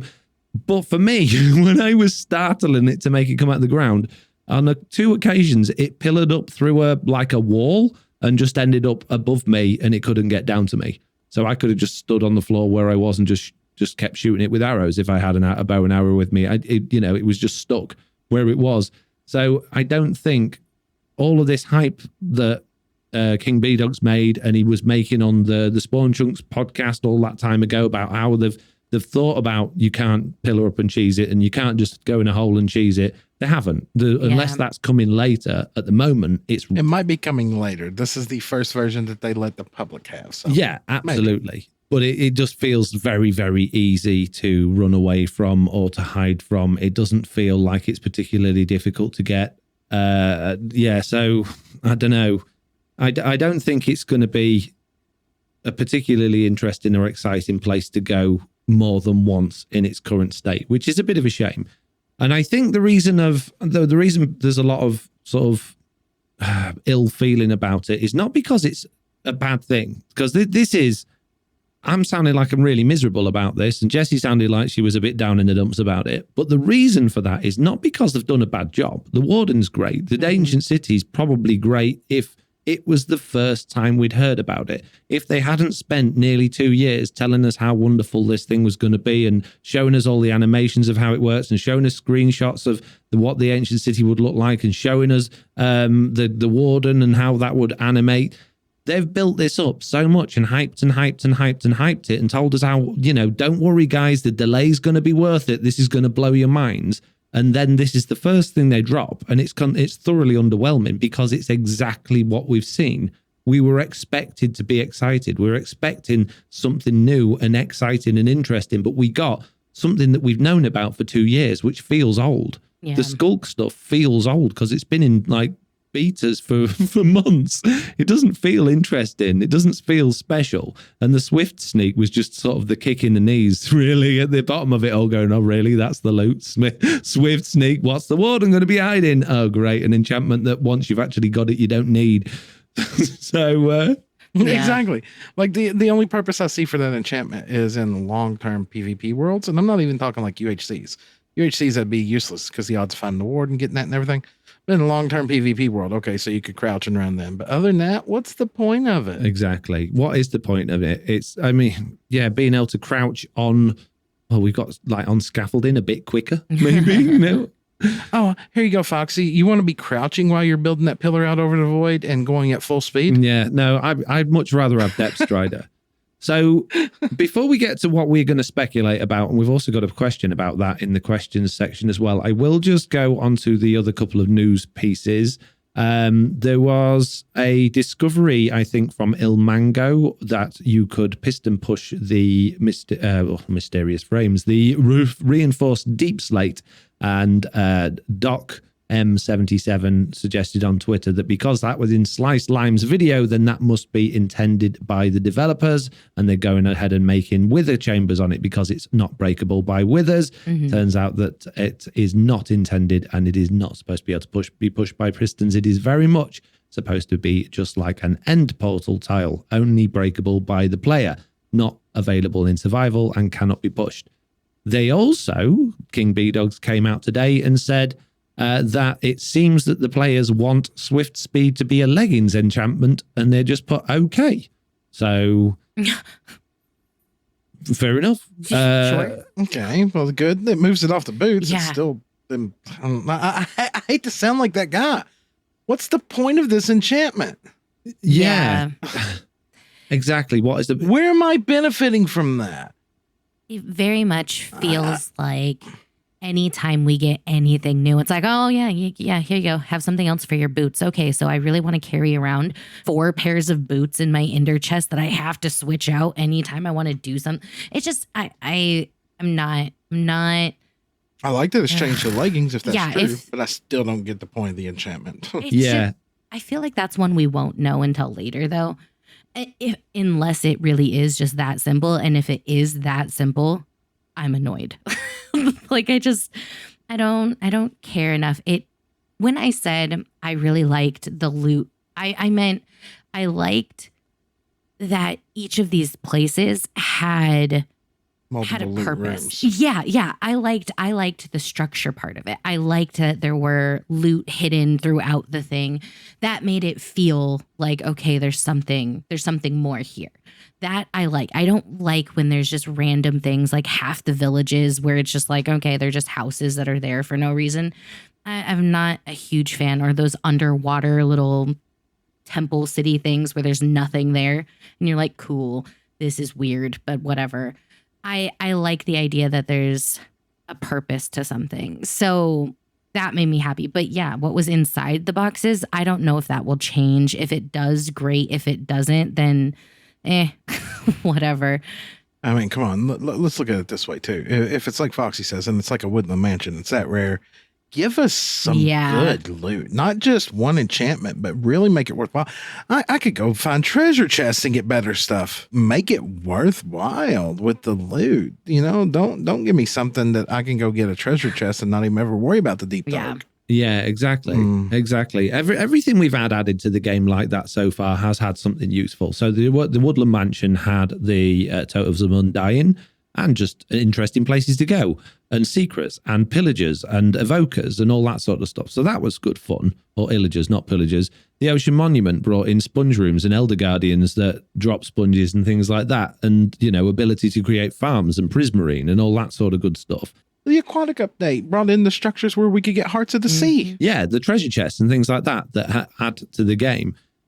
At the moment, as things stand, Swift Sneak is all but useless. But looking forward to how the game might progress once we have lots of skulk sensors going off and we're building redstone farms with skulk sensors that we don't want to trigger, Swift Sneak might be a useful enchantment for us to have so that we can sneak around our redstone builds without triggering these things off. Or, you know, making traps for people that we don't want to trigger, potentially. So there are going to be use cases for it in the future, but I do think it is a bit of a letdown enchantment, and specifically for boots, because all of the enchantments go on boots. Come on, guys.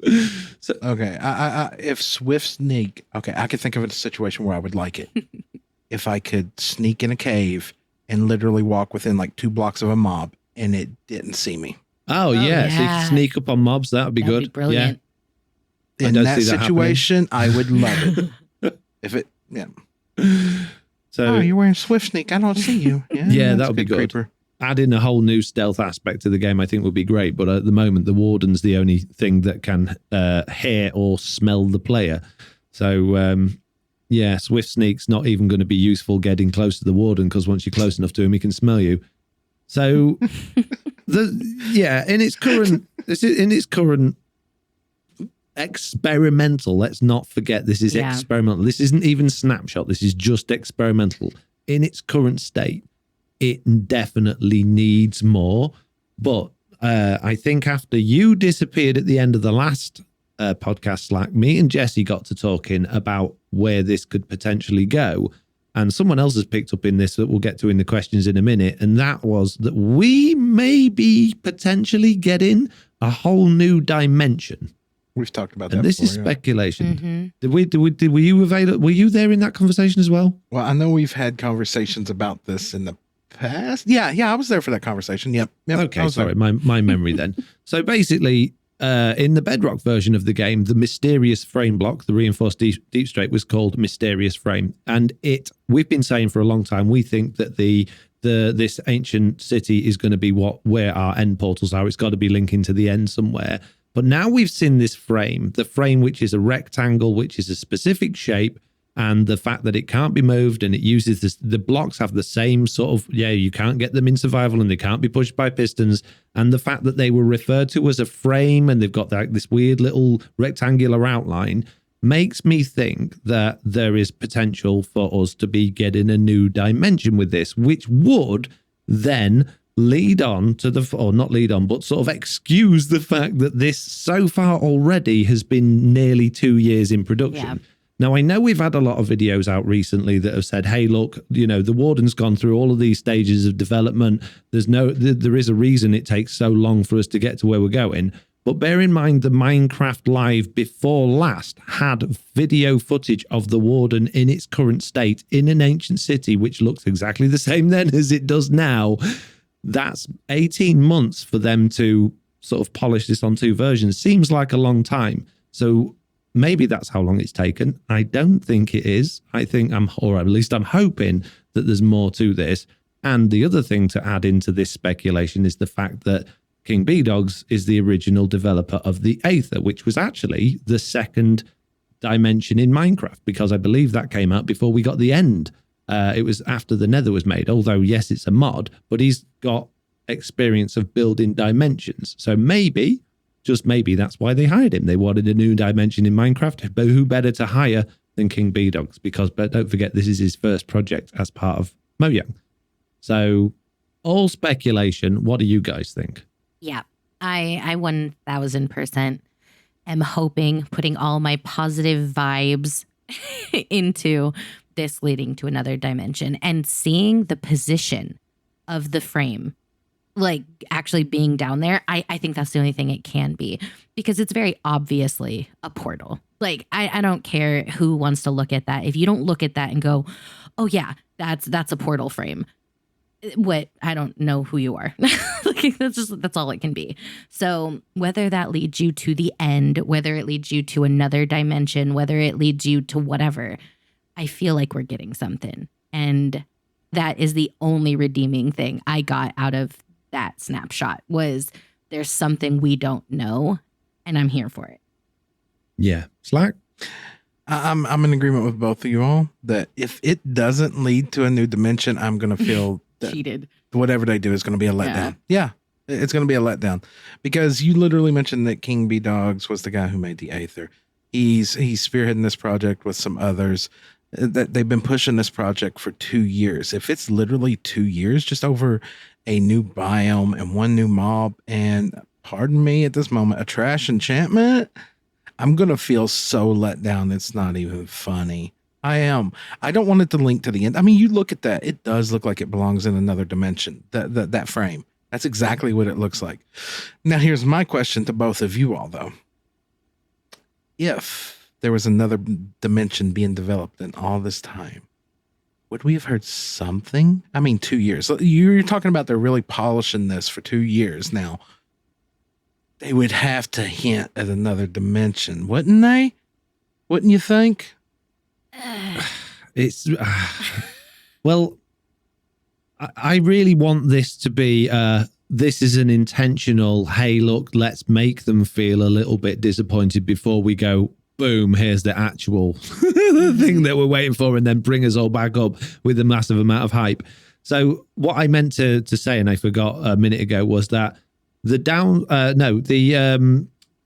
if this had just been dropped on us without any forewarning about a Warden or a Deep Dark or these new blocks, we would be going out of our minds. Mm-hmm. All this stuff, the skulk stuff could do, a redstone skulk sensor, wireless redstone, a new monster that works completely differently, vibration-based Minecraft, a new structure, a new city, a new biome. We would be going absolutely crazy. Yeah, we'd still be going, Swift speed what? Oh, yeah, whatever. All of this new stuff. The problem is we've known about all of this stuff for 2 years, and it's exactly what we knew about 2 years ago. There's nothing interesting or new there, which is where the disappointment comes from.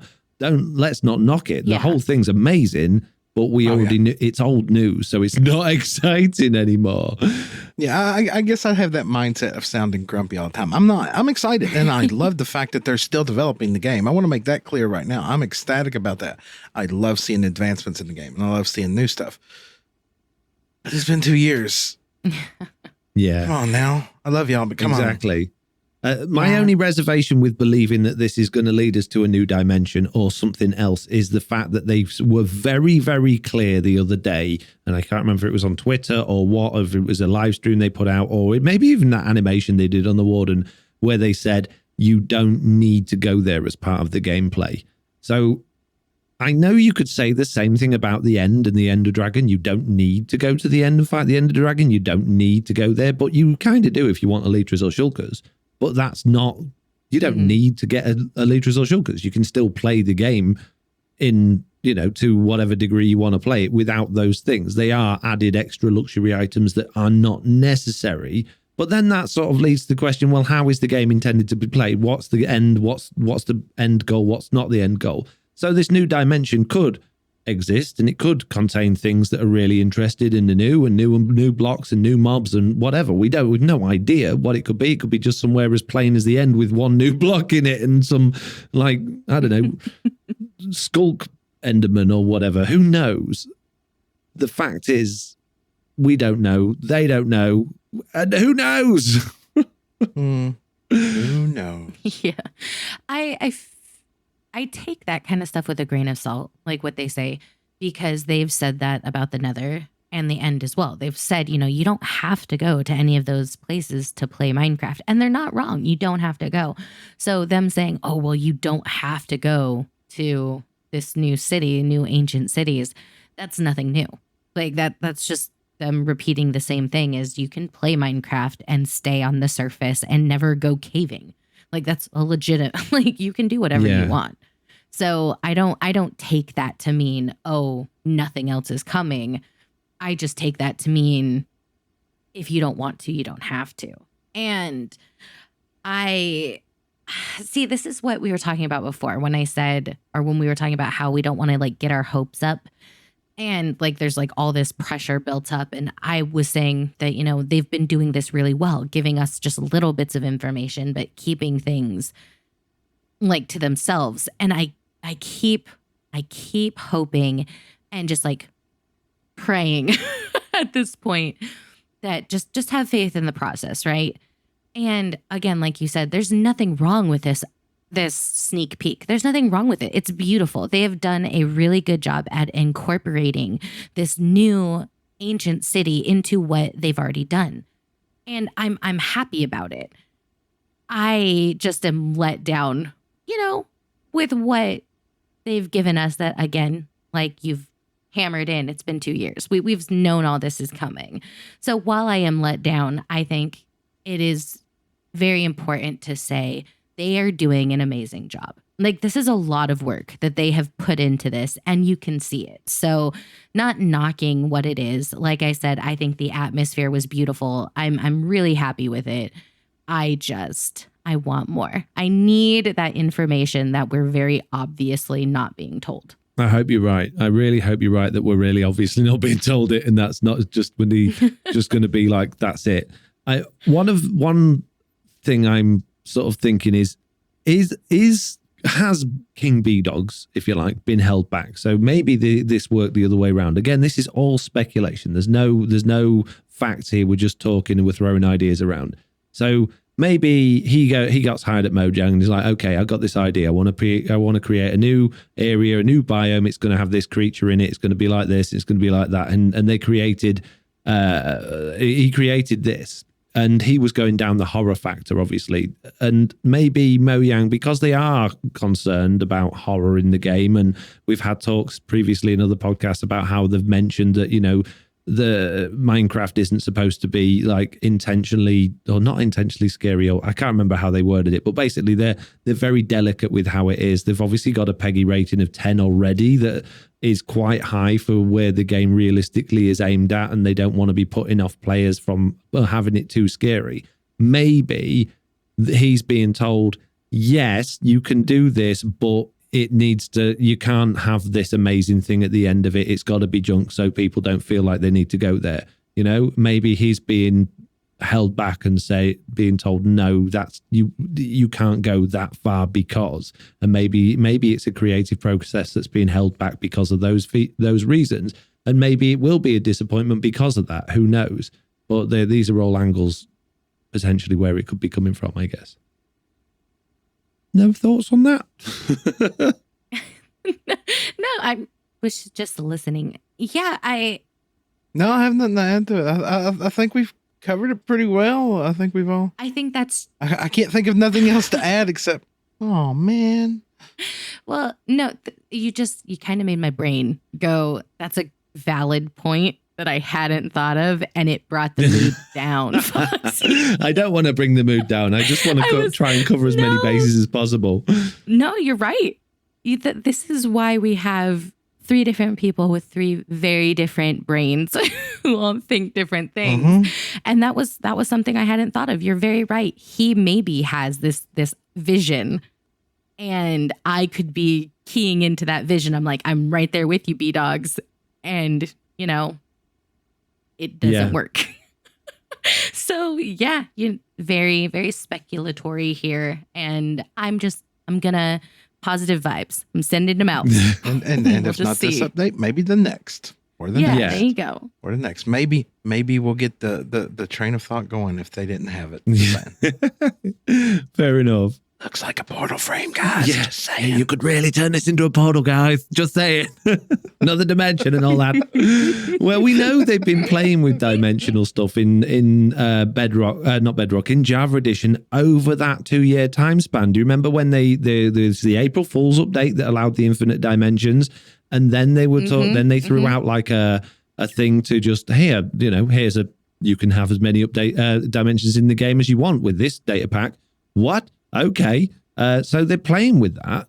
So all of this stuff, to me, it adds up. And then the final thing, and again, this linked into what we were saying earlier, that adds up to it being another dimension, is the fact that if these biomes are ridiculously rare and the ancient cities are ridiculously rare, so's the end portal, The reason is because that's where if they were everywhere, it would be too easy to get to the end. So that another reason for them being far away is that it is an exploration, a journey to get to the end.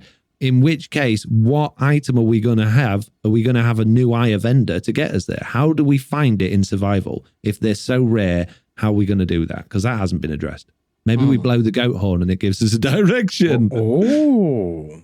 That would be kind of cool. Goat horn on a stick. Goat horn on a stick. You blow a goat horn and you've got a goat on a lead and the goat runs in the right direction. A little bit slower, but okay.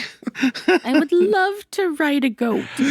Who knows? But you have to be riding a pig. What if you blow the goat horn and you see how the warden, the guy makes that animation of where he targets towards the thing making the sound? Oh yeah. Maybe when you blow the goat horn, it makes the shulk sensors shriek. Oh, that could be interesting. Oh, if you could tie that into red cool. stuff. Ooh.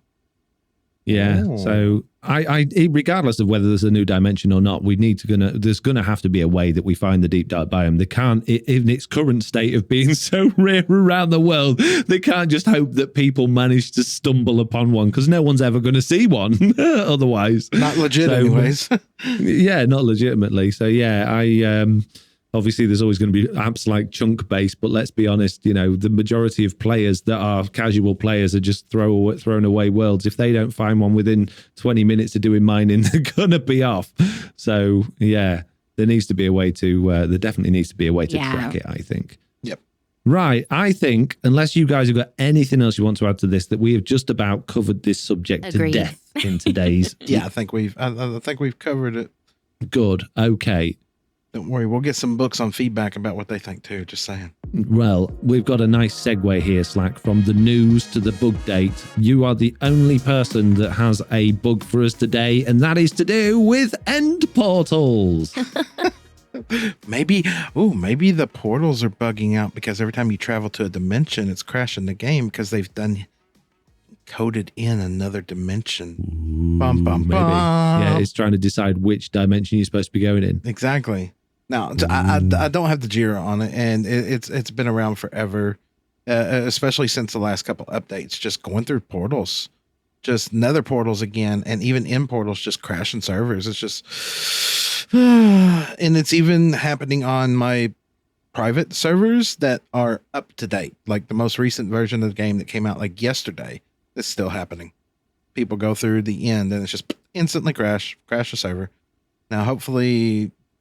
I hate to say this in a way. I almost hope it's the server provider and not the game itself, but I don't know because, well, the other place that I play Minecraft is, on TV, and we haven't updated there. So I don't really know if it's a universal thing still in the latest update. Well, Slack, I think I might have some information for you on this portal bug if you haven't heard it already. I don't believe this exists on Windows, and I don't think it's a bug in the game, because when you get the crash log from a portal bug, from a portal crash, it mentions a libcurl.so file is not correct or not present. And it seems to be that on certain versions of the Ubuntu operating system, which we just happen to be running on Nodecraft, it is missing a file, which is required sometimes, not always, when you go through a portal.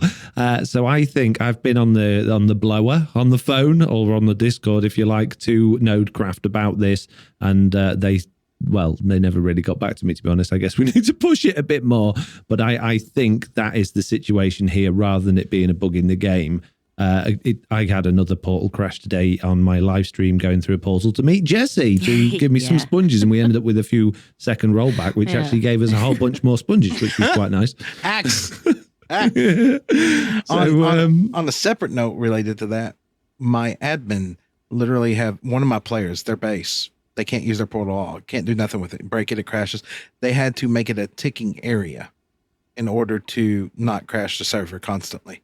Ooh. So that they can go in and out of it. So I don't know. It's really annoying. Well, check the crash logs when that happens and see if that's the same one. I'm sure it'll say something like libcurl.so error or not found or something like that. I can't remember the exact crash report, but I think that's the reason. Okay, so from the Bugdate, we are going into the Q&A. We don't have a massive amount today, but I'm sure we'll manage to waffle on long enough to make this podcast last at least another 2 hours. I'll go first. We've got a question. That's a lot. Okay. Yeah, I know, right? We got a question from the comments from somebody whose name was like 2 underscores. So thank you for that. It says, hey, Slack and Foxy, so I hear a lot about needing XP to repair tools. I have a different opinion. This gives diamond a purpose again. Okay, so it doesn't work with netherite, but as someone with lots of diamonds, why not use them? Do you understand what that means, Slack? Yeah, using an anvil and diamonds to repair your things, but that still requires experience. Yeah, I was just going to say you still need levels, and then you can also max out. Like once your thing is maxed out, you can't just keep repairing it. Is that a thing? Yeah, it's a thing, and it's really annoying. It's really annoying, yeah. So like, say your pick is your perfect pick, okay, and you go to repair it with your diamonds first time, it takes 10 levels. Next time it takes 15, next 20, next 30. And then it's like, nope, too expensive. Then you can't repair it no more. I didn't realize that was on repairing. I only thought that was on enchanting when you like use the book on the anvil. Nope. No. Yep, it's repairing as well. Well, there you go. Underscore. That is exactly why that is the most stupid idea we've ever heard. My goodness me. Who do you think you are without even having a username? No, I think that's coffee. Oh, is it? Oops. Yeah. I'm No, sure it's coffee. Backtracking We slightly, love coffee. taking foot out of mouth. No, that's a really good idea, yeah. Yeah, we like this idea. It's just a shame. It is, oh, jeez. Quick, help. I'm drowning in my own. No, in honesty, just like me, I had no idea that wasn't a thing. So when I read that, I thought that was a pretty good idea. Equally probably as disappointed as you are that that's just going to kill your tools after a while. Oh, geez. Jessiie, why don't you go next? I knew it.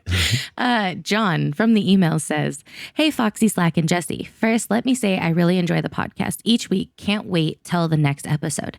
They are really entertaining and informative. Thank you so much for the hard work you obviously put into them. I've been wanting to email for the last several, but can never find the right things to say.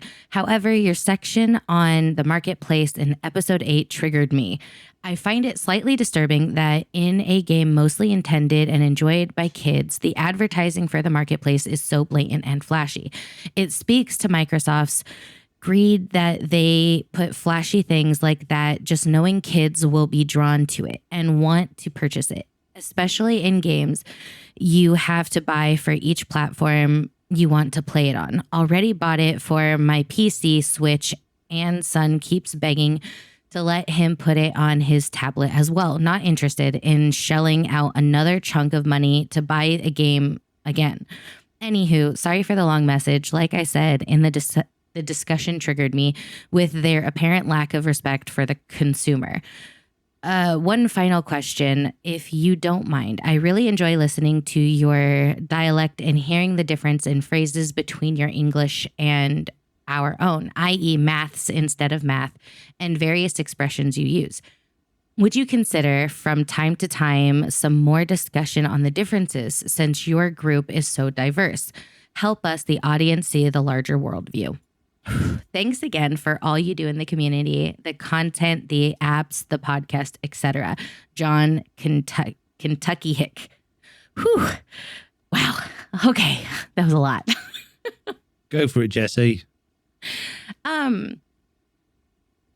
So as far as the marketplace goes, I am in agreement. It really bothers me. It's something I've talked about before in live streams. It's something we've talked about on the podcast. I don't like how blatant it is. It's one thing if you have like an ad in a corner, right? And you're like, okay, that's where it belongs. But everything you do, it's everywhere, and it bothers me. So I just don't buy. And I've paid for the game on my computer, and I just avoid it unless it's Foxy's, pretty much. Thank you. You're welcome. And as far as like the different dialects go, I agree. I really like just like random subtle differences in phrases that we say. And I especially notice a huge difference between Foxy and Slack, because you have like good old Southern boy sounding things, and then you have, British, and then I'm literally Californian. So it's like we have all these like big differences, and I totally love it. Hey man, you trying to say I got me a country accent over here? A little bit. You got any thoughts on that one, Slack? Okay. I used to be a big proponent on hating on the marketplace. Just absolutely. I would bash it nonstop. And you know what I come to realize for me? I don't have to partake in it. I don't. Now, I get it that a lot of people think it's targeted at kids and stuff like that. And at the end of the day, it's a company that needs to make money. They're making back their investment and everything. And let's look at this. Look at the amount of updates that have rolled out since Bedrock Edition has become a thing. You get that one-time sale off of Java, but Bedrock Edition is what's going to keep funding the game for the future and lining their pockets as well. Let's not lie about that. But it's going to keep the developers getting paid, and it's going to keep the game getting advanced further. So I personally don't like it. I understand part of it from the business side of things, and I get it, and I just kind of let it be. I don't have to partake in it. I don't have to spend my money on it. I've bought the game multiple times now for multiple computers, multiple platforms, and multiple devices, which is a bit annoying. Yeah. Now, as the dialect thing, Yeah, the dialect, it's so much fun. It's also dangerous too. Me and Foxy found out very early on that if we said something that we were unclear on, like I say it one way and he says it another, that it's probably best for us to clarify things up, because I may say something that means something totally different the way he would say it. Some keywords and phrases, like, so we've had our fights over it, have we not, Foxy, in the past? We may have fallen like, out. not talk to each other. Things. I thought you were mad at me because you said this. Yeah. No? Yeah. That's my views on that. You go, Foxy. The marketplace is the marketplace itself. Okay, let's get these two things separated. The marketplace itself. This guy's in the marketplace, just saying. I think it's awful. I think the GUI is horrible. I think it's laggy as heck. I think it's impossible to find anything worthwhile. And I think the way they push the most popular maps is awful as well. I think it could be amazing. I think there's a lot of really, really good content on there. And I think a lot of developers spend an absolute fortune in terms of hiring staff and like studios to produce this stuff that then just gets swept under the rug because the actual system itself is that bad for finding content. I think that could be a lot better. What I hate about the marketplace is its incessant advertising on every single screen and now irritating pop-ups. Every single time I load Minecraft up now, I will get one or two in my face pop-ups going doo-doo and then saying, why don't you do this on the marketplace? And I hate it.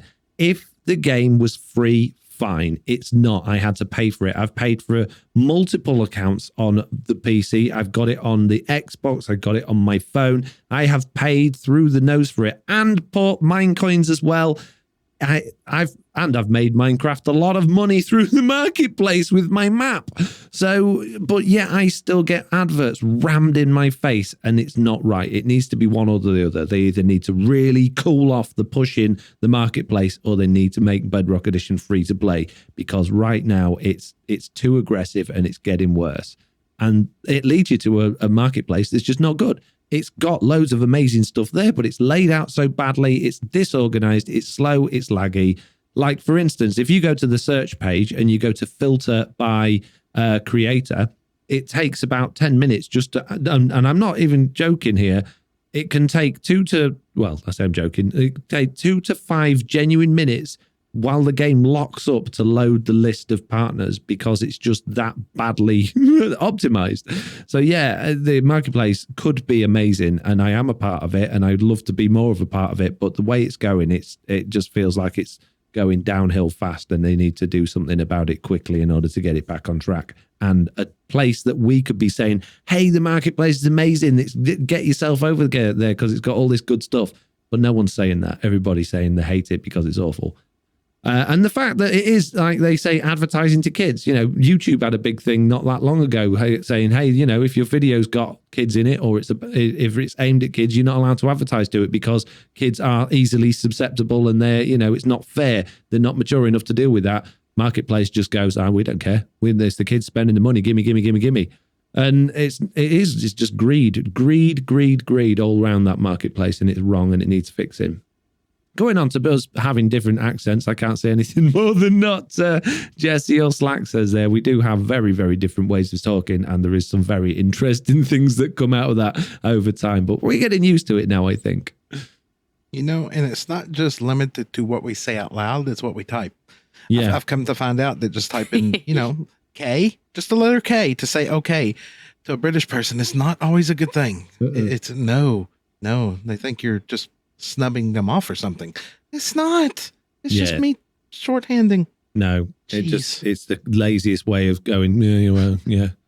What? That's also like a girl thing. Don't do that to a girl. She'll probably just like smack you upside the head. Look, if I was being Awful. short with you or something, I would type the whole word. O-K-A-Y. You know, that's me being snippy. You know? K is like, I understand. We're good. Do your thing. No. See, even Jessiie gets me on that Nope. one. Jeez. Nope. Wow. No. That would be Wow. That was a what I expected. first way ticket to me not talking to you. That, like, to me is the rudest thing you could do. If you leave me on K, we're done. Let me search my history with Jessiie B. And I get this. I don't get it so much now, but Jack went through a phase of just putting K or KK in his messages. And I'm like, right, don't forget, we got this, that going on. It's Grandma's birthday. We're doing it. Yeah, K. yep, nope. Me and Jessiie used to talk a lot more, and then she quit talking to me. Did I Jessiie? Quick, Jessiie, quick, with the next one. Who was that? Not Jessiie. Amazing. Yeah, you made me snort. Oh, goodness. Dragoon here. No. Up one. Pirate Danny. Oh, No, wait. that's a repeat. Is it? Yeah, you just read that one. No, I didn't. That's a repeat from last week. Is this one too short? I think it's okay. because my email is too long. No, that's my Yeah. Okay. Yeah. Jeez. Shut up. You shut up.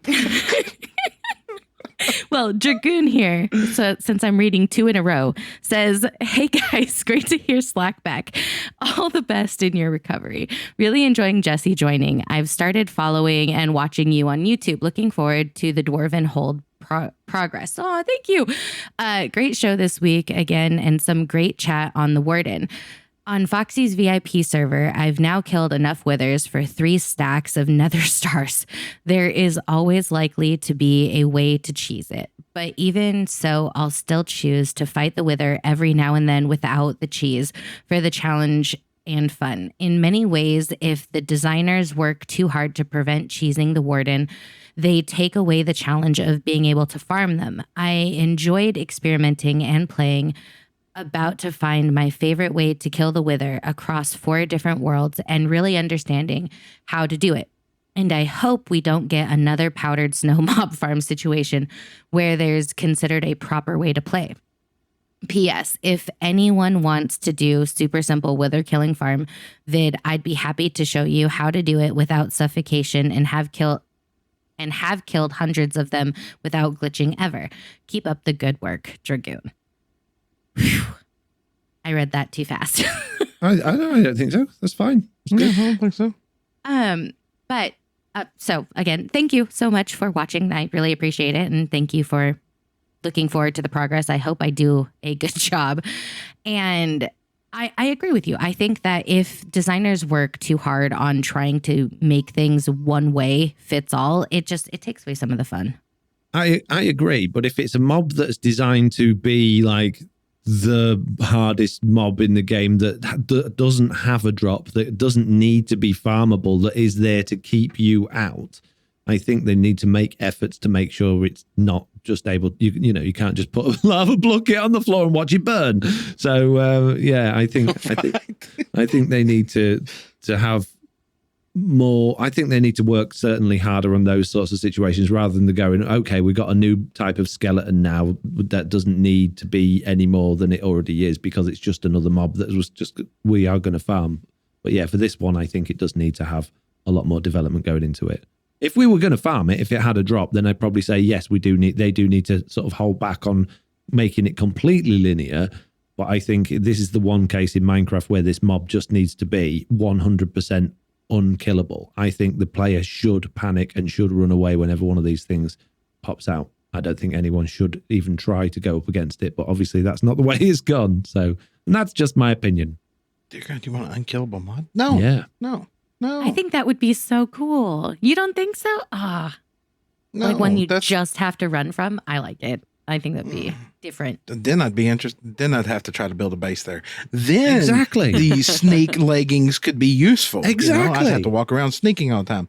But then I'd get tired of walking around sneaking all the time. That's like sneaking to use my shield. I'm just saying. Yeah, but if you play on touchscreen, you don't have to press the button. You just press the little thing that holds your sneak down. You're stuck in sneak. You're welcome. But why can't we have that back on the PC? We did have it. Why can't we have it again? No, you can't. You can't have it on more than one. You can only have one control scheme per device. That's the rules. But you can have it on the Xbox too. No. Why can't you do it? No. No. Have you got like something that's as heavy as your finger that you can put on your shift key? Yeah, I could stab it with a knife, but I don't want to. Just saying. Oh, geez. No. Right, Slack. The last question. Oh, no, it's not the last question. You've just put way too many spaces between this one and the next one. So, okay. Yeah, wow. Good job. Good job there, Foxy. That really? Really? I just glanced over this before I read it. Yeah, I know. Yeah, this is the one that. All right. Serious question from Tyruza here. So, looking at the Deep Dark Snapshot, do you think that it's possible that the new reason of how long this development has taken so long could be that it's a portal gateway to a new dimension? I recall someone saying that the devs made the Aether mod. What else do you think suggests this or disproves this? I think we've covered this today. I don't know. Simpsons did it. Yeah, we kind of touched on this slightly. Now, what I don't want Deruza to take from this is that we've stolen his question and made a podcast out of it. Jessiie and Slack and I were genuinely talking about all of these things last week after the last podcast when we were just going over a few things, in particular this mysterious frame that we'd seen. So, and then you wrote this in the Discord and I'm thinking, oh man, that's going to just look like we copied now. But no, I'm really glad that you were on the same wavelength as us. And I'm sure a lot more people are as well out there thinking exactly this because it just makes so much sense. But yeah, we have killed this already today. So moving on to Teddy Legend, who says, if you could add a new villager type, what would you add and why? This is also something we've talked about on the podcast recently. I would add a lumberjack villager that actually chopped down wood so I didn't have to. Slack? I would add a villager that at least did some trading with end-related stuff. I mean, you don't have to go to all these dimensions. That's literally something we said earlier. Well, then give me a villager so I don't have to go to the end. What, for like shulkers and elytra? I mean, potentially you could put shulkers in there, an insane right, or you could put endstone in there. You know, you can get other blocks. You could put chorus fruit in there. You could put end rods in there. There's different trades that you could set up in there. End rods would be great. I'd like end rods on a villager, yeah. Like a lighting villager, a villager that just like sold all sorts of different light blocks. That'd be cool. Oh, I'd love that villager. Yeah. That'd be great. I changed my mind. Can we make that a thing on TV? I'm just saying, lighting villager. What do you think, Jess? I would really like a florist. I don't know why. I know the wandering trader like does some of it, but like I would love like I want my little flower pots and I want different kind of flower types without having to go to the swamp or whatever. That I would really love a florist. Yeah, I'd get behind that. Yeah. A die villager is how I would look at it. Yeah. Yeah, a dead villager I would prefer, but yeah, okay. Fair enough. Right, who's going to ask the last question from Coffee? Go ahead, Jessiie. Coffee says, have you had issues with shulkers disappearing? I know Foxy had it happen in one of his videos. Curious if it has happened again or to anyone else that you know of. Had them disappearing how, Foxy? I don't know. Shulker boxes or the mob shulker? Either. That's a good question. I mean, shulkers often teleport away. Sometimes they don't spawn in. I don't think I've ever had one just vanish. Shulker boxes, they often end up hiding inside your inventory. I think there has been occasions where there's been so much lag I've broken it and the item just hasn't appeared for a while. And I think there may have been one shulker. Oh, yeah, there was. When I was doing my B video, one of my shulker boxes, I must have broke it and didn't pick it up or something. But it was only like a minute later when I was searching the area for it and it had just gone. But that's the only time that's ever happened to me before. Just a shulker box just completely just vanishing. But then I had broken them. Obviously, I didn't pick up the item. It wasn't in my inventory, but it was nowhere to be found afterwards either. So, I don't know. Weird. I mean, if we can blame this on a bug, I've lost 2 redstone blocks over the past month, and I don't know where they went. I'm just saying. Can I get some reimbursement on that? Yeah. I had one full of diamonds. I know. And netherite. Yeah. And beacons. I have had that problem where you break something and then it will be hiding in like the slots and it's totally invisible and you have to relog in order for it to be found. I have that happen all the time. But I also have had it where you break it and then it's like invisible and it's not in your inventory and it's nowhere. And you're like, okay, obviously it's some kind of visual glitch or something. And it's just gone. Yeah, I've lost a few shulkers that way, but I just, chalk that up to user error. Unless it was your one with, beacons and netherite and diamonds, right? Or Darusa's one with one, 3 stacks of I have a wither list. stars in it. Jeez. Oof. But don't worry about the extra sponges, right? Oh, wait, was that Shulker? Well, I've just discovered a new sponge duplication thing. I just put all my sponges out in the nether, go through the portal a bunch of times till it crashes, and then I get extra sponges. It's good. Yeah, that's true. Well, that seems legit. Yeah, would not recommend. Right, peeps.